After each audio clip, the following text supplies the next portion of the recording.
ማርኮኛልና ክብርሽ ላንቺ ልገዛ ላመስግንሽ ማርኮኛልና ክብርሽ ላንቺ ልገዛ ላመስግንሽ ማርኮኛልና ክብርሽ ላንቺ ልገዛ ላመስግንሽ ማርኮኛልና ክብርሽ ላንቺ ልገዛ ላመስግንሽ ሰላም ጤና ይስጥልን ክቡራን ተመልካቾቻችን እንደምን ዋላችሁ። የጸበል ጸዲቅ ሰዓታችን ነው። ለዛሬ በጸበል ጸዲቅ ሰዓታችን ለተጠየቀው ጥያቄ ምላሽ እየሰጡ ከኛ ጋር ቆይታ የሚያደርጉት መምህር ኤፍሬም ተስፋ ሰባኪ ወንጌል ናቸው። ለጥያቄዎቻችሁ ተገቢው ምላሽ ታገኛላችሁ። ከኛ ጋር ቆዩ። ማርኮኛልና ክብርሽ ላንቺ ልገዛ ላመስግንሽ ማርኮኛልና ክብርሽ ላንቺ ልገዛ ላመስግንሽ መምህር በድጋሚ እያመሰገንኩኝ ወደ ጥያቄው ልለፍ። ጥያቄውን ያደረሰችን ኢትዮጵያ ኦርቶዶክስ ተዋሕዶ ቤተክርስቲያን ውስጥ የምትኖር አንድ እህታችን ናት። ያው ይሄንን ምለው ከሌላ ቤተ እምነትም የሚጠየቁ ጥያቄዎች ስላሉ ነው። ስለት በራሴና በሌሎች ሰዎች ችግር ምክንያት እሳላለሁ። በስዕለት ጭምር ጸሎት አድርሳለሁ። ሌሎች ሰዎችም አንቺን እግዚአብሔር ስለሚሰማሽ ተሳይልን ይሉኛል። እኔም እሳላለሁ። ብዙ ጊዜ የተሳልኩት ስለት መሬት ላይ አይወድቅብኝም፣ ይፈጸምልኛል። ግን ስለቱ ከደረሰ በኋላ ያንን የተሳልኩትን በጊዜው መፈጸም ስለምረሳ አላስታውሰውምና መሳሌን የማስታውሰው የሆነ ነገር ሲጎልብኝና ሳጣ ነው። ካልሆነም የጤና እክል ሲገጥመኝ ነው እና ካሁን በኋላ አልሳልም እያልኩ እየማልኩ ራሱ እየረሳሁት እንደገና እሳላለሁና ስለሳልሳል ጸሎት ብቻ በማድረግ እግዚአብሔር እንደሚሰማኝ መምህራን ቢነግሩኝም ከልምምዴ መላቀቅ አልቻልኩምና ምን ትመክሩኛላችሁ? ምን ላድርግ ትላለች እህታችን። እንደው ስለት ምንድነው ከሚለው ጀምር መምህር። በጣም ጥሩ። እንግዲህ የእህታችን ጥያቄ እንደምንመለከተው ስለት ያላት አረዳድ በራሱ በኋላ ለተፈጠረባት ነገር አንዱ ተጽዕኖ የፈጠረ ይመስለኛል ማለት ነው። ስለዚህ ስለትን ያየነው እንደሆነ በነገራችን ላይ በመጀመሪያ ስለት ተብሎ የሚነገረው የሆነ ቁሳዊ ነገር ወይም እግዚአብሔር የሆነ ነገር እንዲያደርግ ምን ሰጠው ቀብድ ማለት አይደለም። ስለት ማለት የመጀመሪያው ሁለት ትርጉሞች አሉ፣ እንሄድባቸዋለን። የመጀመሪያ ስለት ማለት ልመና ማለት ነው። አድርግልኝ የሚለው ቃል ነው በነገራችን ላይ ስለት ተብሎ የሚጠራው። ሰአለ ለመነ ከሚለው የግዕዝ ቃል የወጣ ነው ሐሳቡም ማለት ነው። ስለዚህ ስለታችን እግዚአብሔር የሆነ የቸገረንን ነገር እኛ ያልቻልነውን እሱ ግን ማድረግ የሚችለው እንዲያደርግልን የለመነው ልመና ስለት ተብሎ ይጠራል። ለዚህም ቅዱስ ዳዊት በመዝሙር 6 ላይ ወሰማኒ እግዚአብሔር ስለቴ ወተወክፈ ጸሎቴ፣ እግዚአብሔር ስለቴን ልመናዬን ሰማኝ ጸሎቴንም ተቀበለኝ በማለት ሲገልጸው እንመለከታለን ማለት ነው። ስለዚህ ስለት የሚለው የመጀመሪያው ክፍል ወደ ሁለተኛው ከመሄዳችን በፊት ልንረዳው የሚያስፈልገው ነገር የክብሩ መገለጫ ብለን ስጦታ የምንሰጠውን ሳይሆን የሚያሳየው በውስጣችን ወደ እግዚአብሔር የሚሄደውን ልመና የሚገልጽልን ነው ስለት ብለን ስንገልጽ ማለት ነው። ጸሎቱ ነው ራሱ ስለት የሚባለው የመጀመሪያው ክፍል። ሁለተኛ በግዕዝ ብጻት የምንለው ወደ አማርኛ ደግሞ ብዙ በመጽሐፍ ቅዱስ ክፍል ስለት ተብሎ የተጠራው ያ ደግሞ ለእግዚአብሔር ለክብሩ መገለጫ ያለ ግዴታ በውዴታ የምናቀርበው እሱ ብጻት ተብሎ ይጠራል ማለት ነው። ብጻት የመጀመሪያው ስለት ግን እኛ የምንጠይቀው ነው። እግዚኦ ስማኒ ጽድቄ ዋጽማኒ ጸሎቴ ዋጽማኒ ስለቴ ዋጽማኒ ጸሎቴ ዘይኮነ በከናፍረ ጉህሉት በመዝሙር 16 ቁጥር 1 ላይ አቤቱ እውነቴን ስማኝ፣ ልመናዬ እውነት ነው ማለቱ ነውና ልመናዬንም አድምጥ፣ በሽንገላ ከንፈር ያልሆነውን ጸሎቴንም ተቀበል እያለ ይማጸናል ነብይ እግዚአብሔር ቅዱስ ዳዊት ማለት ነው። ስለዚህ ስለት ያለ ሽንገላ በንጹህ ልቡና ለእግዚአብሔር የሚቀርበው ጥያቄ ነው። አንደኛው ስለትን በደንብ መረዳት ያስፈልጋል። ሁለተኛው ግን ትልቁ ለዚህ ስለት ላይ ያለን አመለካከት ችግር የሚፈጥርብን እኛ የጎደለንን ወደ እግዚአብሔር ስናቀርብ እግዚአብሔር ቅድሚያ የሚፈልገው ምንድነው የሚለውን ያለ ማወቅ ችግር ነው። አንዳንዱ ሰው በአብዛኛው መደራደር ያደርገዋል። ስለትን የሆነ ነገር ሰጥቻለሁ እሱ ይፈጽምልኛል ብሎ የሚያስብ ሰው አለ እና ይሄ በተለያየ ባለማዊ ተቋማት በተለመደው ስሪት መሰረት የሆነ ነገር ከሰጠ እግዚአብሔር ያደርግልኛል ብሎ የሚያስብ ሰው አለ። ብዙዎቻችን የሆነ ችግር ውስጥ ስንሆን ይሄ ነገር ቢፈጸምልኝ እንዲህ አደርጋለሁ ስንል እንሰማለን። ይሄ የብዙ ሰው እንዲያውም ይሄ ሁለት ችግር ነው ያለው። አንደኛ ስለቱም ሳይፈጸም የሚቀርበት ምክንያት አንዱ ይሄ ነው። ልክ በተለምዶኛ ሙስናውን ጉቦ እንደምንለው ነገር ከሰጠውት ያደርግልኛል ብሎ እግዚአብሔርን መለካት ስተት ነው። በመጀመሪያ እግዚአብሔር በሰጠነው ልክ አይደለም ሊያደርግልን የሚችለው። ከኛ በወጣ በተቆጠረ ገንዘብ ልክ የሚሰራ አይደለም እግዚአብሔር።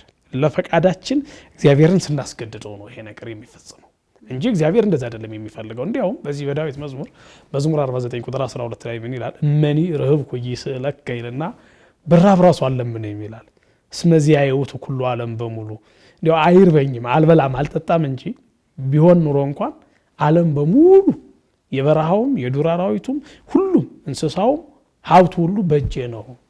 እሱ ለእግዚአብሔር መስዋዕት ተስባት ይልቁንስ ለእግዚአብሔር የምስጋና መስዋዕት አቅርብ።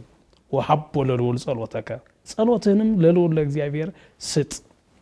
ያን ጊዜ በመከራ ትጠራኛለህ አድንሃለሁ አንተም ታመሰግነኛለህ ይላል።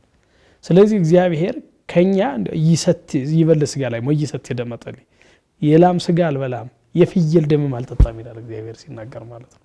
ከኛ የሚፈልገው እግዚአብሔር ቅድሚያ ምንድን ነው? ያን እንደሆነ የምስጋና መስዋዕት ያ ማለት የተሰበረ ልብ ማለት ነው።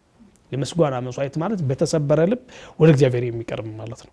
የመጀመሪያ ቁጥር 1 እግዚአብሔር ከሁላችንም የሚፈልገው ነገር ምንድነው ብንል የምስጋና መስዋዕትና የተሰበረ ልብ ነው ከኛ እግዚአብሔር የሚፈልገው። ግን እኛ በተሰበረ ልብ በኩል ሳይሆን በተሰጠ ኢኮኖሚ ለእግዚአብሔር በተሰጠ ገንዘብ ልክ ጥያቄያችን እንዲፈታልን እንፈልጋለን። ልምምዱ የመጣው በዓለም ውስጥ ስንኖር ካለው ልምምድ ነው። አብዛኛው ሰው በዓለም ውስጥ ባቋራጭዶ ችግሩ እንዲፈታለት ይፈልጋል። ባቋራጭዶ ወደ እግዚአብሔርም ሲሄድ እንግዲህ ስለትን ለመከልከል አይደለም ይሄን ሐሳብ ማነሳው። ስለት እንመለሳለን፣ ስለሚሰጥ ስለተገባ ብጻት እንመለስበታለን። ነገር ግን የመጀመሪያ መለኪያ መሆን ያለበት የተሰበረ ልብ የምስጋና መስዋዕት ለእግዚአብሔር ራስን መስጠትና በዚያ በኩል መለመን ነው እንጂ እግዚአብሔር የሚፈልገው ከሁላችንም ግዴታ የሚጨበጥ የሚዳሰስ ገንዘብን እንደ ግዴታ መለኪያ ወስድም እግዚአብሔር ማለት ነው። እንደ ግዴታ መለኪያ ወስድም። ይሄን ከተረዳን ምን ይመጣል? በዚህ ውስጥ ሰው ከሌለው ያለ አቅሙ ነገ የሚያገኘው ነገር አይሳልም። ሰጣለው ብሎ በሌለው ኢኮኖሚ በሬ አይሳልም፣ ቃላባይም አይሆንም። እግዚአብሔር በተሰበረ ልብና በምስጋና መስዋዕት ብቻ ችግሮቻችን የሚፈታ አምላክ መሆኑን ያመነ ክርስቲያን ስለትን እንደ ግዴታ አይወስድም ማለት ነው። አንደኛው ይሄ ነው። ስለዚህ እግዚአብሔር የግዴታ ባይኖርንም አስጨንቆ ቁሳዊ ነገር ጠይቆ ጉዳዮችን የሚፈጽም አምላክ አይደለም። እንዲያውም ድካማችን የሚሸከም አምላክ ነው። ማጣታችን ጭምር የሚረዳን እሱ ብቻ ነው። በባዶ የሚወደን እግዚአብሔር ብቻ ነውና እንደዚህ ባለ ጊዜ ነው ተስለን በመናስቀርበት ጊዜ ከስለት በኋላ ችግሮቻችን በመነረሳበት ጊዜ ለምስጋና እንኳን በማንመጣበት ጊዜ ነው ራሱ እግዚአብሔር እኔ ያንተን ቁሳዊ ነገርን የሰጠኸኝን አልፈልግም ብሎ እግዚአብሔር ይቆጣል ማለት ነው። ምክንያቱም እኔ አልበላም አልጠጣም ምን ታደርግልኛለህ? ልብህ ከኔ ጋር ካልሆነ የሰጠኸኝ ጥላ ምን ያደርግልኛል ማለት ነው። ልብህ ከኔ ጋር ካልሆነ ያስገባው ምድራዊ ምጽዋት ያስገባው ምን ያደርግልኛል? ልብህ ከኔ ጋር ካልሆነ ብሎ የመጀመሪያውን ክፍል ራሱ እግዚአብሔር ሲናገር ሰምተናል ማለት ነው። በሁለተኛ ደረጃ ስለት ወይም ብጻት እንግዲህ በግዙ ነው። ብጻት ወደ አማርኛ ስንመልሰው የመጀመሪያው ስለት የሚለው ልመና ተብሎ ነበር የሚፈታው፣ ግን በግዙ ወርሶ ስለት ተብሎ ቀርቷል ቋንቋው። ብጻትም ስለት ተብሎ ተተርጉሟል በአማርኛ ለሰው ግልጽ እንዲሆን። ስለት ደግሞ ከተሳልን ምስጋና ራሱ አመስግኑልኝ እግዚአብሔርን እንዲህ አድርጎልኛል የምንለውን ቅዱሳት መጻሕፍት የመጀመሪያ አድርገውት እንመለከታለን። ይትባረክ እግዚአብሔር እስመ ሰማኒ ቃለ ስለቴ፣ እግዚአብሔር ስሙ የተመሰገነ ይሁን የልመናዬን ቃል ሰምቶኛልና ይላል። ይሄ በራሱ ስለት ነው። ይሄ ማለት ምን ማለት ነው? ሰው በሌለው ልክ ተጨንቆ እንዳያደርግ እግዚአብሔር ስለሌሎች የሚራራበትን መጠን ነው የሚያስረዳን ማለት ነው። ስለዚህ እግዚአብሔርን ማመስገን ብቻውን ስለት ነው። የዛሬ ዓመት ይሄን አድርግልኝና አምላኬ ሆይ ስምህን ጠርቼ አመሰግናለሁ፣ ክብርህን እገልጣለሁ። እግዚአብሔር የሚሰማ የሚያደርግ አምላክ መሆኑን ለሚጠራጠሩ ሰዎች ተአምራቱ እንዲያስተምራቸው ተፈልጎ ነው እንጂ እንደኛ እንደ ፍጡራን እግዚአብሔር የተለየ እንዲነገርለት ስለፈለገ እኮ አይደለም። እግዚአብሔር ግን ሌሎች የሚማሩበት የሚድኑበት ክፍል ስለሆነ በመስጋና ብቻ መሳል ይቻላል ማለት ነው።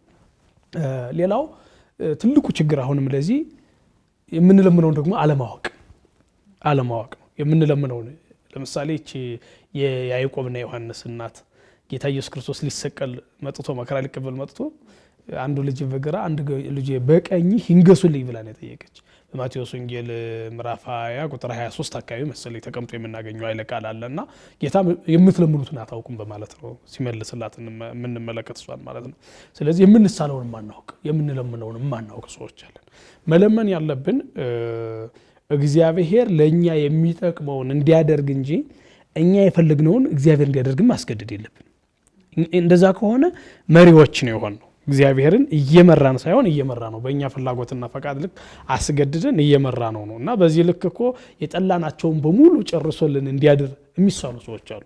ጎረቤቶቻቸውን አጥፍቶ እንዲያሳያቸው ግብር የሚሰቅሉ ሰዎች አሉ። በጣም የሚገርም ሁኔታ ማለት ነው። በጥፋታቸው ምክንያት ወይም በመሰላቸው ጥፋት ልክ እግዚአብሔር ፈርዶባቸው እንዲያደር የሚፈልጉ ግብር ሰቅለው ቤተክርስቲያን እጄ ነው ግብር መስጠት መቋሚያ ነው ማስጥል የሚሉ ልማዶች አሉ። እነዚህ ማለት እግዚአብሔር ያን ካላደረገ አልሰማም ማለት ነው። ካልገደለ እግዚአብሔር አፍ ካልዘጋ አልሰማም ማለት ነው። እሺ እግዚአብሔር በእኛ ልክ ቢናደድ ኑሮስ በእኛ ልክ ቢቆጣ ኑሮስ እኛ ቀርቶ ምድር በህይወት ትኖራለች? በህይወት መኖር እኮ አይችልም። ስለዚህ እግዚአብሔር እኛን የተሸከመበት የቸርነት ትከሻው ያኛውንም እንደሚሸከመው ማመን ያስፈልጋል። ስለዚህ የክፋታችን ሁሉ አጋር አንዳንዶቹ ሰርቀው ሲሄዱም የዛሬን አውጣኝ ብሎ የሚሳሉ አሉ ይባላል። አሁንና እንዲያው የአዌ ቤተክርስቲያን ታቦት ሊሰርቁ እየሄዱ ነው ይባላል በልጅነት የተሰማውና አዌ ገብረ መንፈስ ቅዱስ የዛሬን አውጣን አዌ ገብረ መንፈስ ቅዱስ እያሉ የሚለምኑ ወንበዴዎች ሁሉ አሉ። ይሄ እግዚአብሔርን የስርቆት አጋር ተባባሪ ማድረግ ነው። የልመናችን አናውቀውም። የምንለምነውን አለማወቅ ስለታችን እንዳይፈጸም ያደርገዋል። ሌላው ደግሞ የምንሳለውን አለማወቅ እንደ ዮፍታሔ በዚህ በመጽሐፈ መሳፍንት ምዕራፍ 11 ቁጥር 34 ላይ ዮፍታሔ ወደ ጦር ሜዳ ሲዘምት ምንድነው ያለ? እኔ አሸንፌ ከመጣው አለ ተቆጣጣሪው ድል አድርጌ ከመጣው መጀመሪያ የተቀበለኝን በቤቴ ያለውን ሰዋላለሁ። እንግዲህ አንዳንድ ጊዜ በመጽሐፍ ቅዱስ ውስጥ በጣም አስተማሪ ነገሮች አሉ እና ከሚያስተምሩን ነገር የዮፍታሔ ስለት ነው። የሚቀበለኝን አለ አባት ከጦር ሜዳ ሲመጣ ቀድማ ልትቀበል የምትችል አባቷን የምትወድ ልጅ ናት ወይ ሚስት ናት፣ ቤተሰብ ነው። ብዙ ሰዎች ቆሎ እየመገበጨው ያስለመደው በግ ነበረ። መተርጉማን ሲያብራሩ እሱ የጠበቀው ያ በግ ይመጣል ብሎ ነው። ግን ችኩልነትን ነው የሚያሳየው። ምንም ያህል ቢሆን በግ አንደኛ በዛ አካባቢ የመኖር ግዴታ የለበትም በሚመጣበት ጊዜ፣ ሁለተኛ ከሩቅ የመረዳት አቅሙ የቤተሰቦችን ያህል ሊሆን አይችልም። ስለዚህ ምንድነው የሆነ ልጁ ናት የተቀበለችው። የሚወዳት ልጁን እስከ ማረድ ድረስ ከመሰዋት ድረስ ደረሰ። እግዚአብሔር ግን እንኳን የልጁን የፍየል እንደማይፈልግ የላም እንደማይፈልግ እግዚአብሔር የበሬን ስጋ አይፈልግም። እግዚአብሔር የሚፈልጉ ነው አይደለም። ለዚህ ያደረሰው መጀመሪያ የተሳለው ስለት ትክክለኛ ስላልነበረ ባላወቀው ተሳለ። ከስለት አንፃር ካነሳን በተለይ በልጆቻችን ላይ የምንሳለው ስለት በጣም የሚያሳዝን የስለት አይነትና እግዚአብሔር ሆይ ልጅ ስጠኝና ካህን አደርገዋለሁ። እግዚአብሔር ካህን ሊሆን የሚችል ልጅ ስጠኝ እኮ አይደለም፣ ካህን አደርገዋለሁ። በአንተ ቤት ያገለግላል ይኖራል። ያ ሰው የእግዚአብሔር ቤት ናፍቆት እንዲያድግ ደግሞ አናደርግም። የእግዚአብሔር ነን እንለዋለን። እግዚአብሔርን እንዳሳሪ እንደ ግድ አስገዳጅ አምላክ አስመስሎ አይምሮው ላይ ይስሉና ከዛ ያ ሰው ወጥቶ ወደ ሌሎች ህይወት ውስጥ በሄደ ጊዜ ከእግዚአብሔርም ከልጁም ሳንሆን እንቀራለን ማለት ነው። ስለዚህ ስንሳል የኛን ፍላጎት ብቻ አንስተን መሳል የለብንምና እንደ ዮፍታሔ አለመሆን ነው። ምክንያቱም እህታችን እየረሳች የተቸገረችው ወደ ጥያቄዋ ጨብጥ መሄድ አለብን ሌሎች እንዲማሩበት ለማለት ነው እንጂ የመርሳቱ አንዷ ምክንያት ለተሳለችው በሙሉ ማድረግ ስለማትችል አንዱ ምክንያት። ሁለተኛ መጀመሪያ እንዳልነው በችግር ጊዜ ካልሆነ በቀር በቋሚነት በተሰበረ ልብ ለእግዚአብሔር በሚቀርብ መስዋዕት የተደረገ ስለት አይደለም። ያ ቢሆን ስለማይረሳ፣ ሁለተኛው አቅምን ያላገናዘበ ስለት ስለሆነ እንደ ዮፍታሔ ልጁን እሱ ለቃሉ ታመነ እስከ መጨረሻ ድረስ በነገራችን ብለን ስለምናስብ ይሆን እንደዚህ አይነት ስለቶችን የምንሳለው መምህር? ምናልባት ከእምነት ማነስ ጋር ተያይዞ ከጉድለታችን ጋር ተያይዞ ይሄንን እንኳን እንደው እግዚአብሔርም አያረገውም ካደረገው ግን እንዲህ አደርጋለሁ። በተለይም ደግሞ አሁን የበዓላት የመስቀልን ማየት እንችላለን። ያው ማህበረሰቡ በጋራ የሚያከብረው በዓል ነው። እዛ ላይ አንዳንድ ስለቶችን እንሰማለን። ፖለቲካዊ ስለቶችንም እንሰማለን። እንዲህ ከሆነ እኔ በቃ በሬ አርዳለሁ እንደዚህ አመጣለሁ የሚሉ አንዳንድ እንደው ካይምሮ በላይ የሆኑ ፖለቲካዊ ይዘት ያላቸው ከበዓሉ ጭብጥ ጋር ማይሄዱ አንዳንድ ስለቶችን እንሰማለንና እንደው ከምንድን ነው የሚመጣው? በራሱ ይሄ ከእውቀት ማነስ ነው ወይስ ደግሞ ከእምነት ማነስ ነው? ችግሩ ምን ላይ ነው ያለው? እውቀትን ምናልባት ልንማረው እንችላለን። መጽሐፍትን ብናገላብጥ እናገኘዋለን። እምነት ማነስ ከሆነ እንዴት ነው እምነታችንስ ማሳደግ የምንችለው? ሁለቱም አለው። በነገራችን ላይ በአመዛኙ በስለት ውስጥ የሚፈጠሩ ስህተቶች እምነት ከማነስ ጋር ናቸው ብዬ እኔ አልረዳም። እንዲያውም ይደረግልኛል ብሎ ከመጓጓት እና በራሱ መፍታት ያልቻለውን ነገር ለራሱ ሸክም ገደል የሆነበትን ጉዳይ እግዚአብሔር አቅሎ ያሳየኛል ብሎ ከማሰብ አንፃር ነው። ግን ደግሞ የምንጠይቀው ነገርና እንሰጣለን ብለን የምንሳለው ነገር ባላንስ አያደርግም። በጣም ልዩነት ይኖርና መቼም አያደርገውም። ካደረገው ግን በሬ ያስገባለሁ ካደረገው ግን ይሄን ያህል ብር አስገባለሁ ብለን ስንሳል አንዳንዴ ከእምነት ማነስ የመጣ የሚመስል እውነት ነው። እንግዲህ በፐርሰንት መክፈል ካልሆነ በቀር ሁለቱም ችግሮች ይታያሉ። በእምነት ማነስ በኩልም የሚመጡ አይደርስም ተብሎ የሚታሰቡ አሉ። ለምሳሌ ምን ይባላል? ሰውየው ዛፍ እየቆረጠ ገጠር ላይ ነው ወደ ላይ ይወጣና መጨረሻ ላይ ሲደርስ ሁሉንም ጨርሶ መውረጃ የሌለው ዛፍ አድርጎታል ማለት ነው። ይሄ ቅርንጫፎቹ ጨርሷቸዋል። እዛ ላይ ሆኖ ሲያይ መውረድ አይችልም። እንዲያው ቅዱስ ጊዮርጊስ ዛሬ በዚህ ለመውረድ አብቃኝ እንጂ በሬን እሰጣለሁ ይላል። ታሽቶ ብሎ እግዚአብሔር ረዳውና ወረደ። ከወረደ በኋላ እንኳን ወረድኩ እንጂ በሬንማ እዚህ ወረድኩ ብዬ አልሰጥም። ቀና ብሎ ሲያይ ሚሳሩ ላይ ነው የቀረበት። አይ አንተ ቅዱስ ጊዮርጊስ ቀልድ አታውቅም እንዴ አለ ይባላል። አሁን የሚመስልም ወግ ነው። ይሄ ማለት ነው አንዳንድ ጊዜ ስንጨነቅ የምንሰጣቸው ሐሳቦች ጊዜያዊ ስሜትን ብቻ ስለሚያንጸባርቁ ነው። የእምነትም ችግር ሳይኖር የእውቀትም ችግር ሳይኖር በአጠቃላይ ስንጨነቅ ጊዜያዊ መፍትሄ ብቻ እናተኩራለን ማለት ነው። የሚወጣውን እንጂ የሚመጣውን አናይም። የብዙ ሰው ትልቁ ችግሩ ይሄ ነው። የሚወጣውን ከፋችን እናያለን፣ የሚመጣውን አለማየት ነው። በሁለተኛ ደረጃ ግን ስለ እግዚአብሔር ያለን ግንዛቤ ድክመት ነው በራሱ። እግዚአብሔር የፈለገውን ለማድረግ ግዴታ የማንችለውን እንድናደርግ የሚጠይቅ አምላክ አድርጎ መረዳት ራሱ እግዚአብሔርን መስደብ ነው። እግዚአብሔርን መስደብ ነው። ለክብሩ መገለጫ ደስ ብሎ ለምናደርገው ነገር እግዚአብሔር እንደሚደሰተው ሁሉ ግን በልመናችን ብቻ በተሰበረ ልብ ብቻ እግዚአብሔር አያደርግም ወይ ነው ትልቁ መያዝ ያለበት። እንደ አቅማችን ካለን እግዚአብሔርን ደስ ይበለው እናድርግ። የሱ ስም ነው የሚጠራው። በሱ ስም ነዳያን ነው የሚመገቡት። በሱ ስም ቤተክርስቲያን ነው የምትገለገለው። በሱ ስም ወንጌል ነው የሚስፋፋው። ስለዚህ እግዚአብሔር በስሙ የሚሰሩ በጎ ስራዎችን በሙሉ ከተናናሾቹ ለአንዱ ያደረጋችሁት ለኔ ያደረጋችሁ ብሎ በፍርድ ቀንም የሚመሰክርበት ስለሆነ ሰው ካለው መሳሉ ችግር የለው። ከሌለው ግን ያለውን ሐሳብ ለእግዚአብሔር ሲገልጽ ግዴታ አግዝፎ የሆነ ነገር ትልቅ ስላደረገ ሊፈጸምለት ትንሽ ስላደረገ ደግሞ የማይፈጸምለት የሚመስል የኛ የሆነ ልምምድ አለ።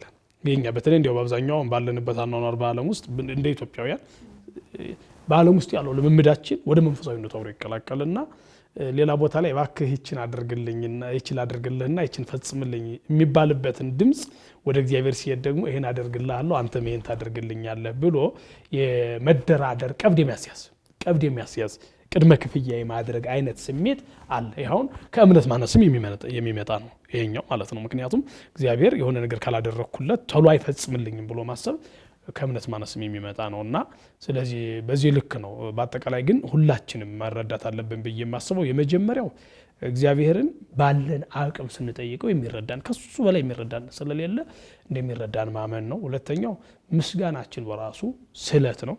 በሶስተኛ ደረጃ ደግሞ ከተሳልን ደግሞ አቅማችን አገናዝበን ነው መሳል ያለብን። ያን ግን ማስቀረት የለብን።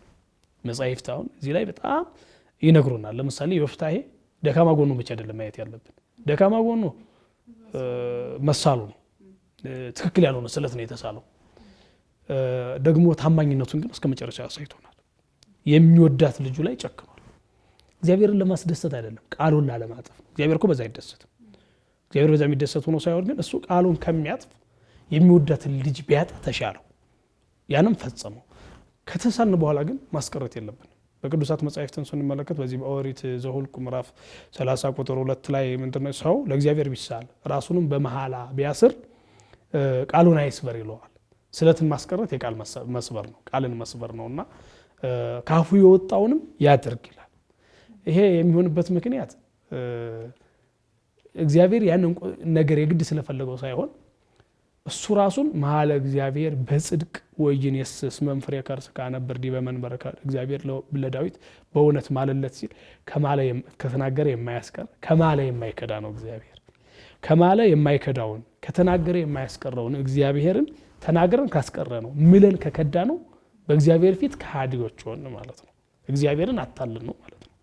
እግዚአብሔርን ዋሸ ነው ማለት ነውና ስለዚህ ከተሳልን በኋላ ግን ቅዱሳት መጻሕፍት የሚሉን የተደረገውን ነገር ማድረግ አለብን። ግን እንደ ዮፍታሔ ልጅ እንዲያው አንዳንዱ ለሚዲያም አይሆንም እንጂ የድመቷ ካሳደገች የድመቷን ልጅ ለቤተ ክርስቲያን ብሎ የሚሳል ሰው ይገጥማቸዋል። አሁን በየቤተ ክርስቲያኑ ማይሰማ ድምጽ የለም የማይባል አገልግሎት ለምን አገልግሎት ይውላል ተብሎ እንኳን የማይመረጥ ስለት አለ። ራሱ ቤተ ክርስቲያን ውስጥ ሄዶ ጥቅሙ ምንድነው? ወደ እግዚአብሔር ሄዶ የሚሰጠው ክብር ምንድነው ብለን እንኳን ሳናስብ አንዳንዴ ታምረን እንደማገነን ሁሉ የሚመስላቸው በዚህ የነሱ ስለት ጎልቶ መድረሱ ማስታወቂያ እንዲሰራለት የሚፈልጉ እንዲሰማላቸው የሚፈልጉ ያልተገባ ስለት የሚሳሉ ሰዎች አሉ እና ከዛ መውጣት ያስፈልጋል። ስለት ግን ለክርስቲያን ግዴታ ነው። በጣም ጥሩ። እንግዲህ በመግቢያ ለመግለጽ እንደሞከርኩት እንደው ብጻት በሚለው ነው ጥሩ ይሄን እሰጣለሁ ማለቱ ግዴታ አይደለም። ደስ ብሎት ግን ማድረጉ ክልክል አይደለም። በቅዱሳት መጻሕፍት ወሁ ብጻት ዘነበኩ በአፌ ዘይቤ በከናፍር ያመም እንዳይቤ በችግር የቀን በከንፈሬ የተናገርኩትን በአደባባይ የተሳልኩትን በአደባባይ ይሰጣለሁ ይላል። ከቤተ ክርስቲያን የስጦታ አይነቶች አንዱ ከአስራት በኩራት ከመጽዋት ቀጥሎ ስለት ነው እና ስለት ሲሰጥም በአደባባይ ነው የሚሰጥ። ከንቱ ውዳሴም የለውም ስለት። በነገራችን ላይ ከንቱ ውዳሴ የሌለበት ትልቁ ምክንያት ምንድነው? የእግዚአብሔር የክብሩ መገለጫ እግዚአብሔር ከፍ የሚልበት ነው። እግዚአብሔር ስራ ያቆመ የሚመስላቸው ስላሉ፣ በእምነት የደከሙ ሰዎች ስላሉ፣ ታመው የሚድኑ የማይመስላቸው ሰዎች ስላሉ ለነሱ ኃይል ብርታት የሚሰጣቸውና ተስፋ የሚያለመልም ስለሆነ ስለት በቤተ ክርስቲያን ውስጥ የተፈቀደ ነው። የተፈቀደው ግን ሰው ደስ ብሎት ሊያደርገው የተፈቀደ ነው እንጂ የግዴታ ሊሳለው ያለ ስለት ይሄን አልፈጽምልህም የሚል እግዚአብሔር አለ ማለት ግን አይደለም። ያለ ስለት ከኛ እሱ የሚፈልገው የተሰበረ ልብ ነው ብለናል፣ ምስጋና ነው ብለናል። የመጀመሪያው ይሄ ነው። ከዛ በኋላ ከተሳልን በኋላ ግን እግዚአብሔር እንድናስቀር አይፈልግም። ለምን? መከዳት ነው በእግዚአብሔር ዘንድ። ሰዎች እግዚአብሔርን ሲከዱት ነው። ከቃላቸው ከወጣ በኋላ እግዚአብሔርን ሲወሰልቱ፣ ሲያታልሉት፣ ሲያጭበረብሩት የሚያሳይ ሂደት ስለሆነ ምክንያቱም አድርገህልኛልና እዚህ በኋላ አንተ ተውቅ ብሎ መተው ማለት እግዚአብሔርን ማታለል ነውና እህታችንም ቅንነቷ ነው ደግነቷ ነው ለዚህ ጥያቄ ያበቃት። ስለቷም የተሰማላት ጥሩ ነው። ንጹህ ልቡና ስለሚኖራት ነው። ግን አንዴ የሚገለጥ ክርስትናም ያላቸው ኦርቶዶክሳውያን አሉ። አሁን እህታችን አንቺ ትሰሚያለሽና እንደው የኛንም እስኪ ተሳይለን እስከመባል ደርሳለች። እንዴ የሚያስተምር ህይወት ያላቸውም አሉ። ግን አካሄዷ ጸጋውን ሊያስገፍፈው ይችላል። ምክንያቱም ትሳላለች፣ ትረሳለች፣ በጭንቅ ስትያዝ ደግሞ ታስታውሳለች።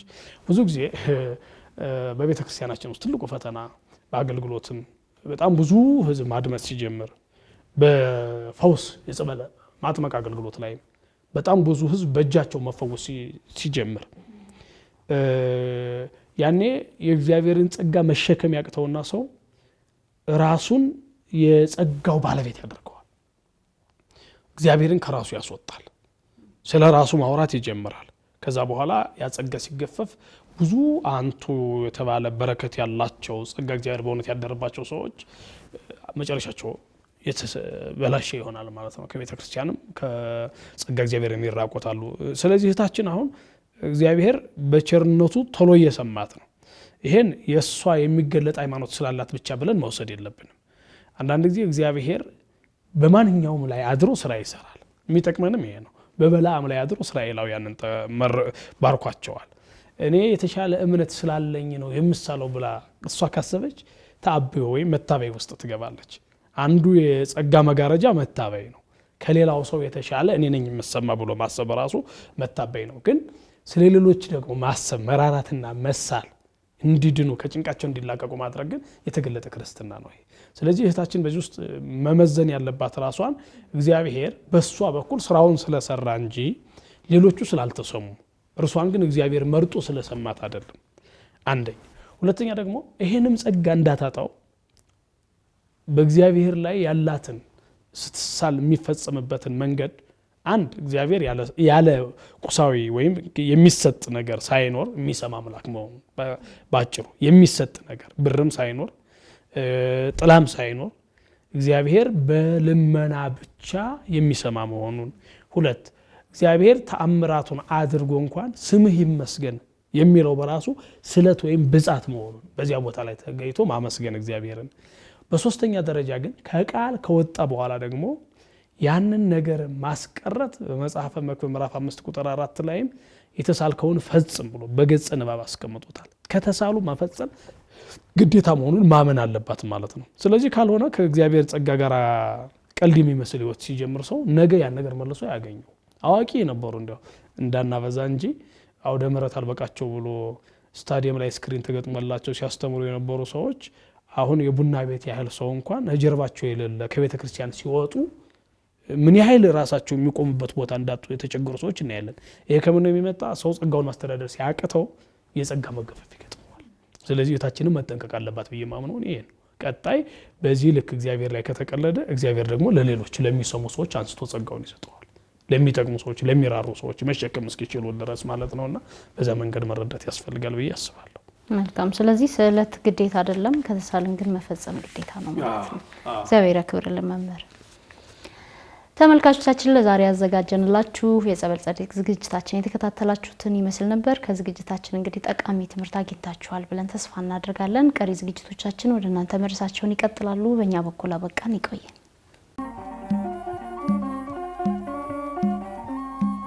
ማርኮኛልና